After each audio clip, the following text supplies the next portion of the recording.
I have a confession to make. So basically, I have over 300 books on my TBR. Currently, between ebooks, books that I borrowed from Kindle Unlimited, and my dear physical TBR. And while I'm very grateful for the fact that I can have over 300 books on my TBR, it's also kind of getting a little bit out of hand. And while I really like having such an extensive TBR, because this means I can read whatever book I want, almost any kind of book I want whenever I want, I also am starting to get slightly overwhelmed by the sheer amount of books on my TBR.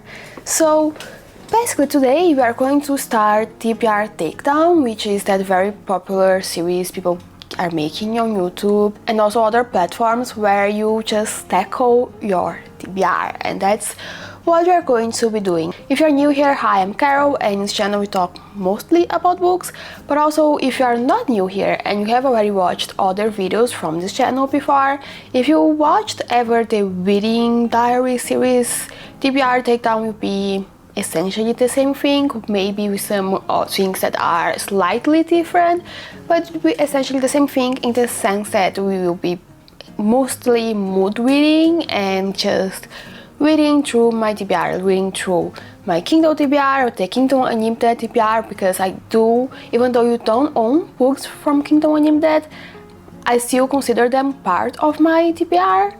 Also, we are also going to be reading some books from my physical TBR. So I'm going to pass on to Best Carol, the one that started talking about the books I was reading that week, because in this vlog we are going to be mood reading for one whole week.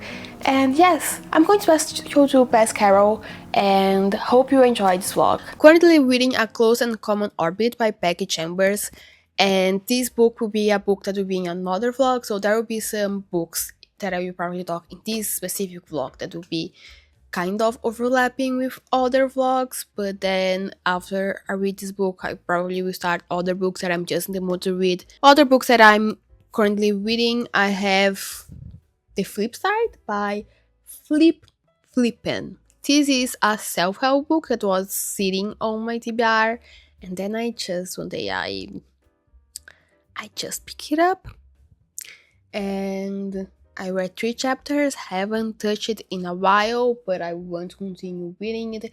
This book is actually surprising quite old. I had no idea how old it is. I think it was originally published in 2007 and then maybe republished in 2010, or I don't know if it was just translated in 2010, because this is a Portuguese translation, but this book is about how to get rid of the behaviors that ruin your life. It's a book to help you stop self-sabotaging. And then we have 100 Years of Solitude by Gabriel Garcia Marquez. This is a book that I was talking about for the Rory Gilmore reading vlogs. I think this might be the next book I might finish. But this book, I have the wildest story about why I keep putting it off. So I started reading it New Year's Eve 2024. And turns out I had no idea at the time, at the day, but I had a food poisoning situation going on, and I was in so much pain, and I wasn't feeling well, and I didn't understand what was going on with my body. I would later find out I just had this food poisoning situation that was going on all over the region where I live.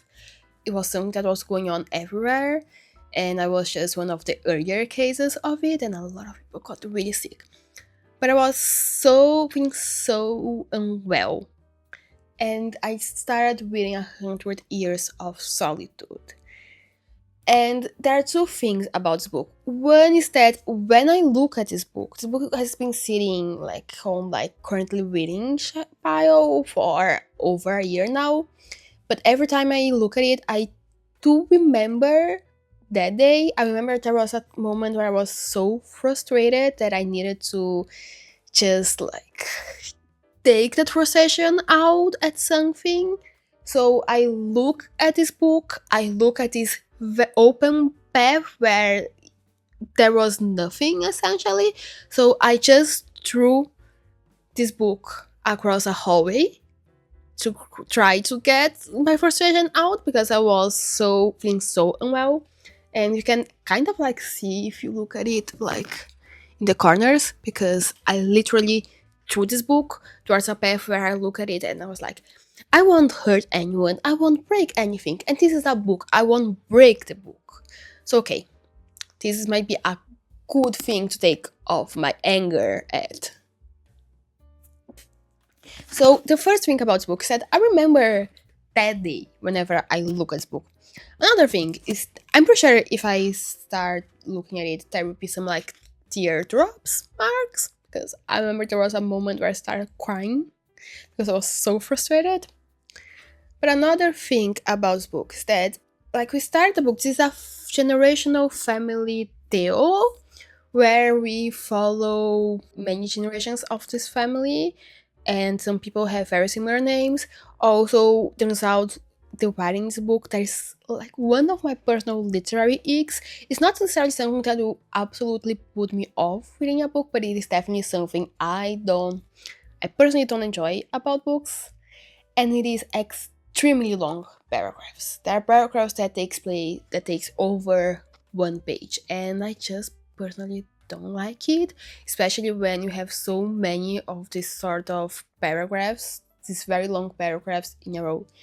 It's just not something I personally enjoy. I tend to just not like it as much, so I keep putting this book off. These are the 3 books I'm currently technically reading right now. I wanted to focus mostly on my physical TBR, but I think I'm just going to move read some other books I want to read. I really want to get through some series because I'm in the middle of so many series. I really want to read A Court of Mist and Fury, which is like right here. I put it on the front pile of my physical TBR because I really want to read that one. I want to continue the Ride Rising series. Hello, so I finished reading A Close and Common Orbit by Becky Chambers, and it was a fine book. It was a good book. I didn't necessarily love it, I also didn't hate it. It was a solid 4 stars. I definitely want to continue reading this series because it just felt like a cozy sci-fi, and also, honestly, I liked reading it, and I don't have much else to say. I feel like I could try and keep rambling on and talking about the book for many minutes, but I honestly don't have much comments about the book. I really enjoyed reading it. I enjoyed the story, and it was a nice, cozy sci-fi with a little bit with some stakes. There were some things that were quite high stakes in some ways, but overall it just had this very cozy feel, in my opinion. Even though I don't know if I can say if something is cozy or not, because I'm very much not a cozy person. But in my opinion, my personal opinion, this felt like a very just cozy sci-fi where sometimes there were high stakes, but overall the vibe was quite cozy. There is this one author that every time I read their books, it cheers me up, it talks to my brain loves this author's books, and I have quite a few of her books on my TBR. And there was one in particular that I have been very curious ever since it was released, and it's Problematic Summer Romance by Ali Hazelwood. I love every single book by Ali Hazelwood that I read.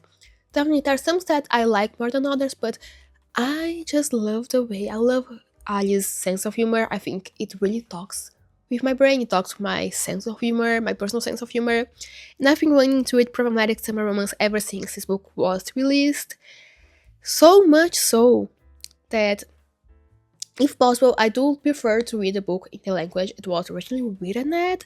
It isn't always possible. Like, I read Not in Love in Portuguese, and I could get a Problematic Summer Romance in Portuguese because it was already translated, but I wanted to read it in English because I was just so excited about it. The English edition of this book was so expensive, so I got the Kindle. Even though I am in a phase where I would rather prioritize getting physical copies of books by Ali Hazelwood because I just know they are just her books just talk to my brain. So I want to have a physical copy. I have the real book, but this one I even got it on Kindle because I'm just so curious about it, and it has been sitting on my TBR for quite some time.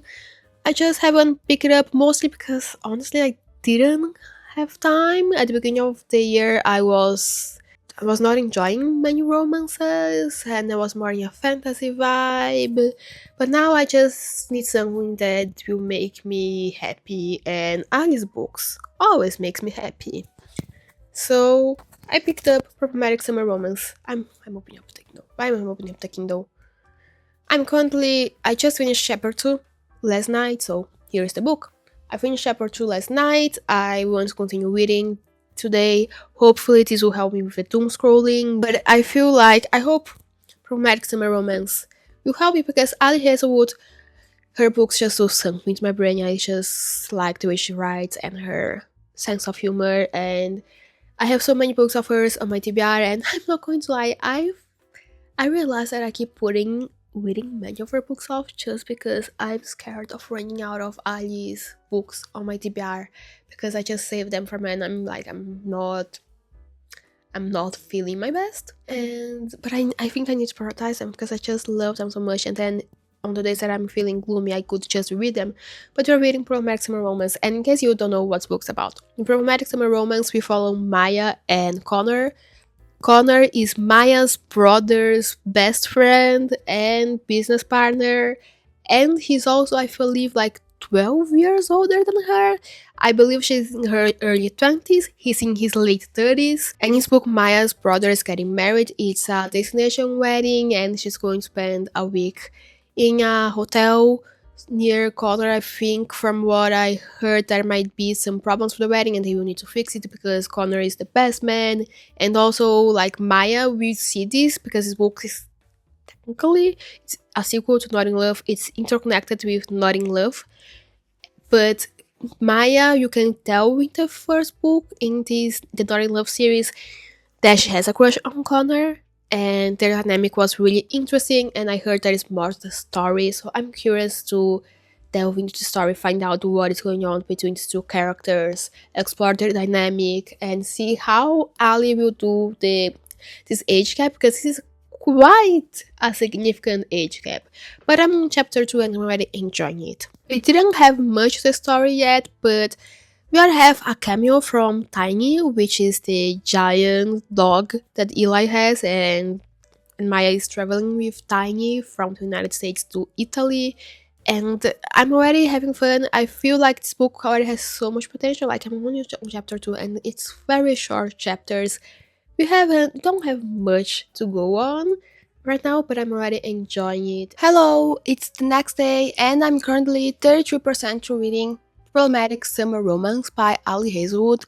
Definitely not as far along in the book I expected to be by today, but I did read quite a bit yesterday and I'm loving this book. So far I can already tell understand some of the criticisms this book gets, but I also can understand the praise that this book gets.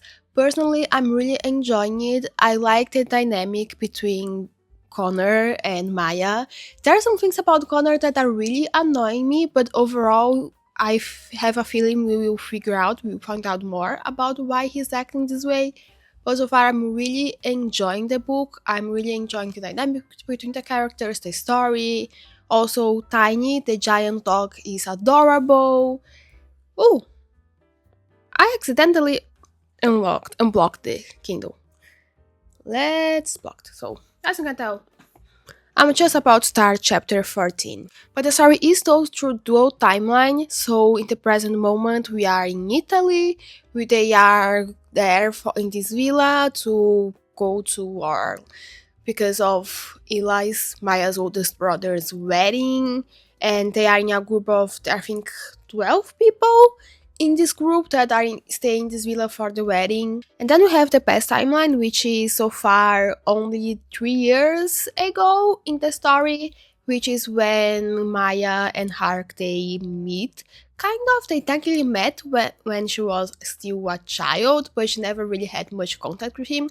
She definitely knew Minami, who is Eli's other best friend and business partner, and she definitely knew Minami a little bit better, way better than she knew Hark. She met him a few times when she was a teenager, and that was pretty much it. But she doesn't really remember him, and he doesn't really remember her. Like they met in passing, and there are also some like other details which it's if you read Not in Love, it is easier to understand because this book is technically the sequel to Not in Love, but you can read it as a standalone. It's not something you can understand the book without reading the other book. You can easily understand the books as individual cells, as individual books, but if you read Not in Love, you definitely will understand the background behind these characters a little bit more. And in my opinion, it is adding to the enjoyment of the book, especially since I read it quite recently, because I do remember a little bit more of the backstory between the characters, of the characters, and that makes understanding the characters and their why they're acting, why they're behaving, it makes you understand it a little bit better. But overall, I'm really enjoying it, and I already have some theories which I think might be correct about why Maya and Connor stopped talking 10 months ago. But so far, I'm really enjoying this book. I want to see where it leads.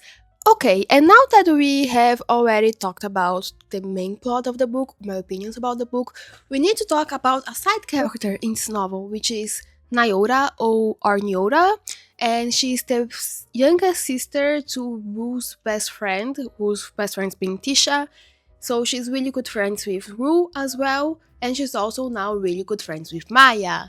And we meet this character in Not in Love, and she's such an interesting character because she's a super smart, badass corporate lawyer who specializes in bankruptcy, and she's very like takes no bullshit. She's such an interesting character, such a strong character. She can be quite mean, but in a fun way because she's always roasting Rue and Tisha, and she's just such like this badass character. She's so smart, and I really like this character.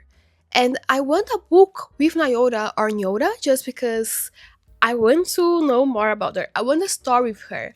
But then also in Problematic Summer Romance, we meet one of Eli's other best friends, who is Axel. And he's a hockey player who has questionable his intelligence is questionable. He's definitely not necessarily the brightest.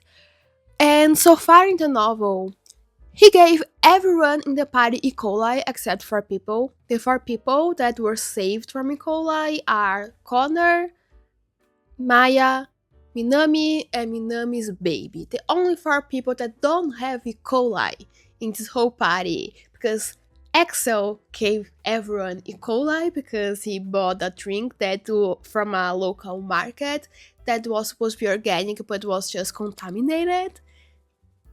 And Nyora she already expressed a very creative way because she wants to murder him now. Like she wants to metaphorically murder him, and she has a very creative way on how she wants to do that.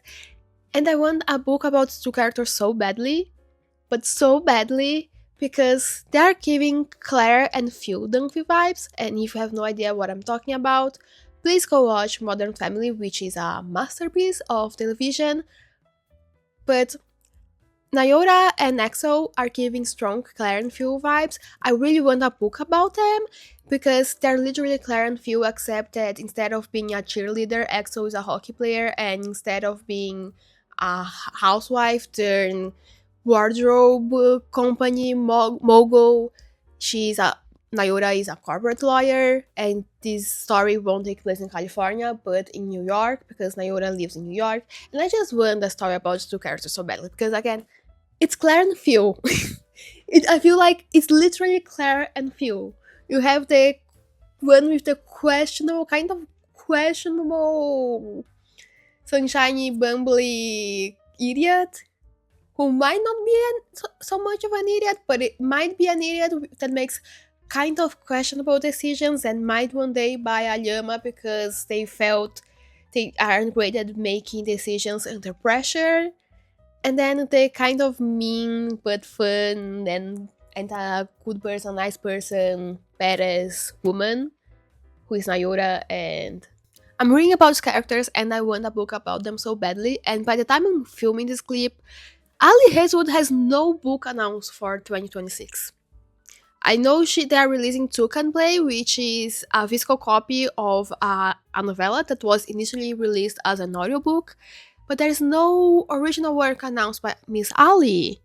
And I'm like kind of worried because Miss Ali, where's the book? Like, also understand because she has released so many books in the past few years. Maybe she just needs some rest. Maybe they're just not telling us what they're releasing. But if she is thinking about a new book to write and this one hasn't crossed her mind, Miss Ali, love you. Please write a book about Nayora and Axel because as a Modern Family fan, I do need like Claire and Phil 2.0, and I feel like these characters could give us the same vibes. Hi, it's the next day, the day after I filmed the last clip, and I already finished reading Problematic Summer Romance. I actually just finished reading that book, I think like 20 minutes ago. I finished reading Problematic Summer Romance, and I really, really enjoyed this book. This is a great book. Let's start the final review just by saying the one thing that personally I didn't love about this book, but also I feel like it's more of a social construct as well, rather than the fault of the book. But at times I did feel a little bit of secondhand embarrassment when it came to Maya and some of the things that she said, but as I said, I feel like it's partially a social construct because there were times that maybe she should have a little bit more pride, but also kind of like the girl knew what she wanted and she went after it, so all the power to Maya.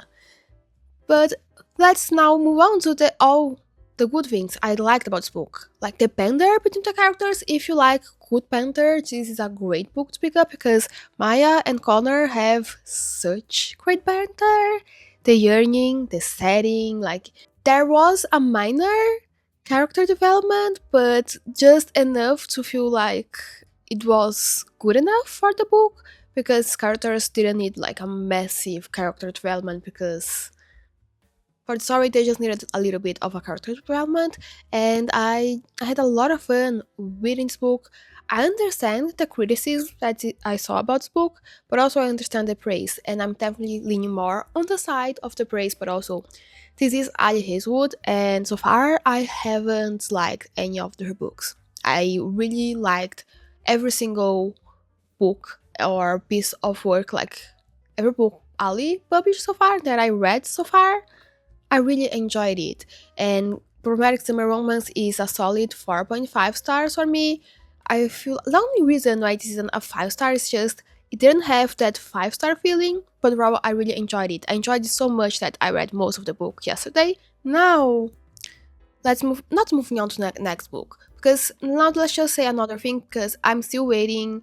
Miss Ali, if you have no idea about what to write next and you haven't thought about it, please give us an Axel book, more specifically an Axel and Iota book, we need an Axel book, and I need a book following Axel, and ideally I would love a book following Axel and Iota because Claire and Phil don't fit from Modern Family, but make it it's like two lovers, Claire and Phil kind of vibes. It's like the man seems to have an empty head, be a head empty, but then he says some things and you're like, oh, so he's not as dumb as he seems. He's just very Phil coded in the sense that's just kind of he seems half empty, but when you look a little bit closer, you pick magnifying glass and you realize, oh, no, he actually has a brain.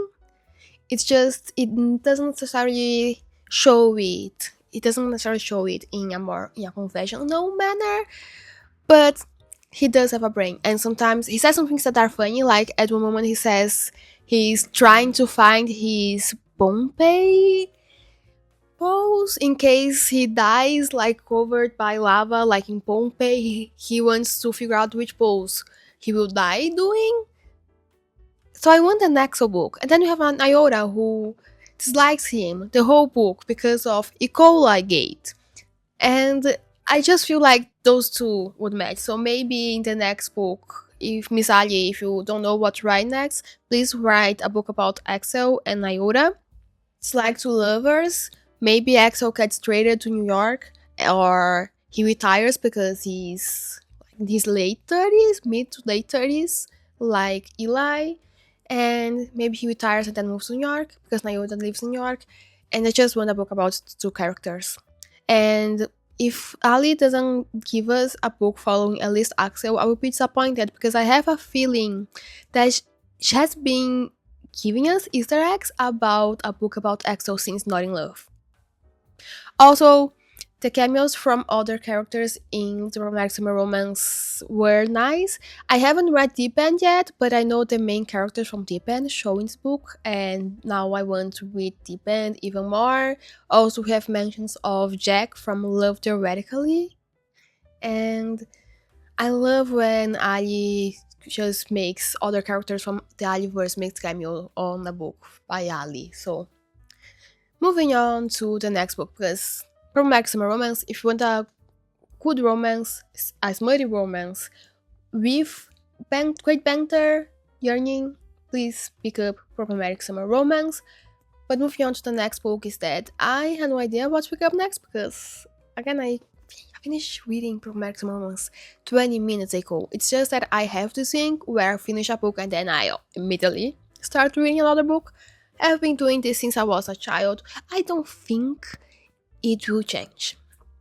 So I started reading this Teller of Small Fortunes. What's the name of the author? My Kindle's right here, so we can check name of the author on the screen so you can see the author. The Teller of Small Fortunes by Julie Leong. I think it's like cozy fantasy, and I'm like 6 pages into this book, but not going to lie, it's nothing against the book. Maybe it's just because I just finished reading a book I really enjoyed, but I'm not into it. Like, it's not a bad book at all. I'm 6 pages into reading this book. I just finished reading another book. It's just that I'm just not feeling reading this book right now, so I need to think. Maybe in the next sleep I will give you an update about the Teller of Small Fortunes, or I'll be reading a completely different book. Who knows? So let's continue reading, and then we figure out what we are doing with the reading vlog. Which is the next book in the reading vlog? If you have any guess, please comment. Leave us a comment guessing which is the next book that I will pick up. Hello, so I finished reading The Teller of Small Fortunes by Julie Leong, and that book, it's not a bad book, it's just a little bit too cozy fantasy for my taste. So essentially in The Teller of Small Fortune you follow Tao. She's a fortune teller, but she's also a Shin woman. Shin would be, I assume, it would be kind of this fantasy world's equivalent to a Chinese woman.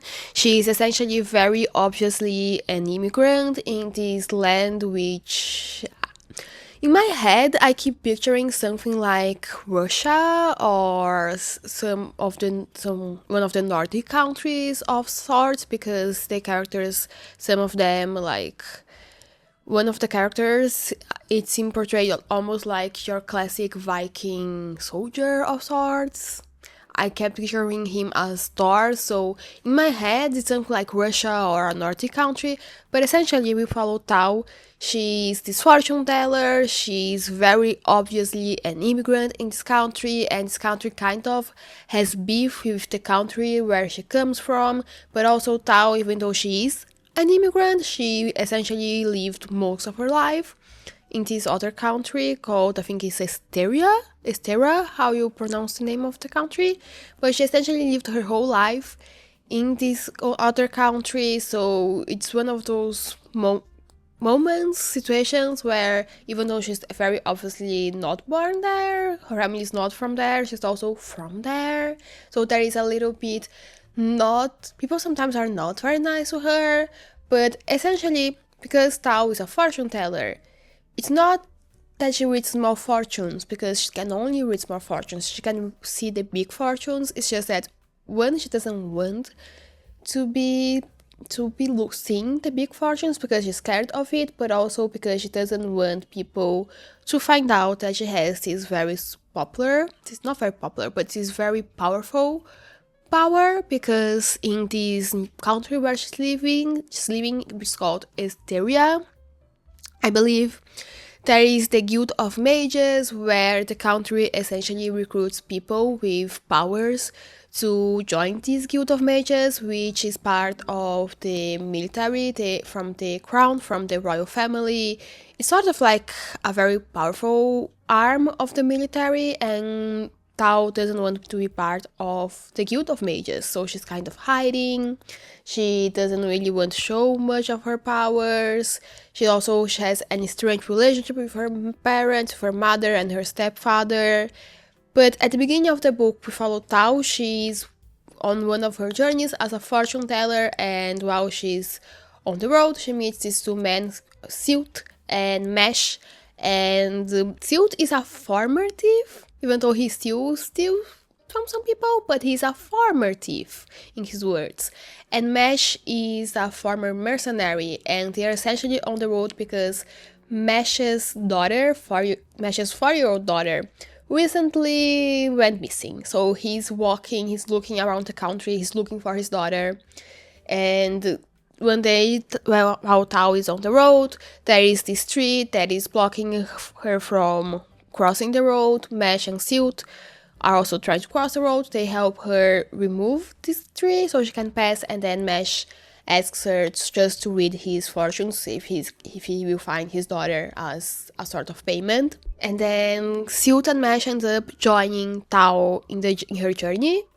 While she's there reading some fortunes, they are also staying with her, but also looking around the small villages in the region to see if anyone has seen Mesh's daughter, or if anyone has a sign of Mesh's daughter. And one of those cities where she's reading the fortune, they meet Kina, who is a baker. She's the niece of a baker, and she's kind of like an apprentice baker, but while she makes really good dishes, she's really good at baking. She can make them look cute, so her products never sell. But Kina ends up also joining the party, and we basically follow this found family,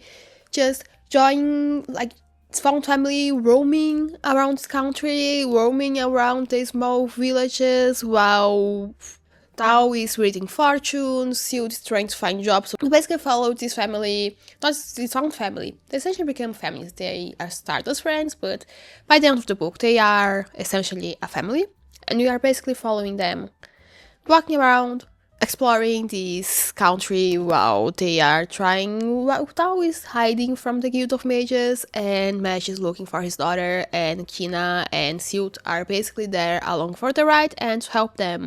And while this book, it isn't a bad book, it isn't objectively a bad book, it just felt a little bit too cozy fiction, in the sense that for most of the book, nothing much happens. There isn't much happening. It's very just, they are there roaming around trying to find Mesh's daughter. That's essentially what they're doing. And also the pacing of the book, I thought it was kind of weird until like around 60% of the book. Essentially almost nothing happened, and then I was looking around 60% of the book, I was looking and I was thinking, okay, so we have two ways of going. One, we already managed to solve one of the problems, and then what's happening? What will happen? And the other one, we could start a new plot, but then it felt weird to start a new plot 6% through reading the book, and just the pacing felt a little bit weird. It later made a little bit more sense, but still, I feel like the pace felt a little bit weird. It was essentially practically anything happened for the first 6% of the book, and then on the last For like 20% of the book, a lot happened, and in the last 10% of the book, those 10% of the book was conclusion of the story, which it was a very extremely cozy fiction. It was a little bit too cozy for my personal taste, but I didn't hate it, I just didn't love it. I ended up giving The Teller of Small Fortunes 3 stars because it was very meh, it was very middle of the road. Didn't hate it, but also didn't love it. I don't think I will be thinking much about it. Honestly, I finished reading it a few days ago, and haven't really thought much about it. Now let's talk about the other books ones I was reading at the beginning of the video. Not going to lie, I haven't touched 100 Years of Solitude since, which is honestly embarrassing. And then on the other book that I was reading, which was The Flip Side by Flippant. This is a self-help book where the author talks about self-sabotage and how to get rid of like behaviors that aren't beneficial to your life, behaviors that are kind of ruining your life in a way. It's not being great in your life. And this book essentially it's a classic self-help book. It's a stereotypical self-help book in terms of just the way it is written, what it is talking about. But honestly, while this book was originally published in 2007, and this book feels like it was originally published in 2007 and that it was written by a man, but also there are some things that the author talks about in it that feels obvious, but also there are some people in that maybe would benefit from reading this book and just reading about some of the things that might seem obvious, but might also in practice not be that obvious for some people, that you might not be able to put words on it, or you just might not realize some of the things that he's talking about. But it's just a stereotypical self-help book. I'm currently halfway to reading the book, so definitely didn't finish this week, but I think I can finish on the next week. But then after I finished reading The Teller of Small Fortunes, I started reading A Court of Mist and Fury by Sarah J. Maas because I needed a pick-me-up. I want to continue a series, so I picked this book. How many pages in this book that I am? I'm 96 pages into this book, and I'm going to leave my thoughts to the next episode of TBR Takedown because we will be talking about this book in the next episode of TBR Takedown. So yes, that's it for this video. If you liked, please leave a like, subscribe to the channel, and I hope to see you in another video very soon. Bye!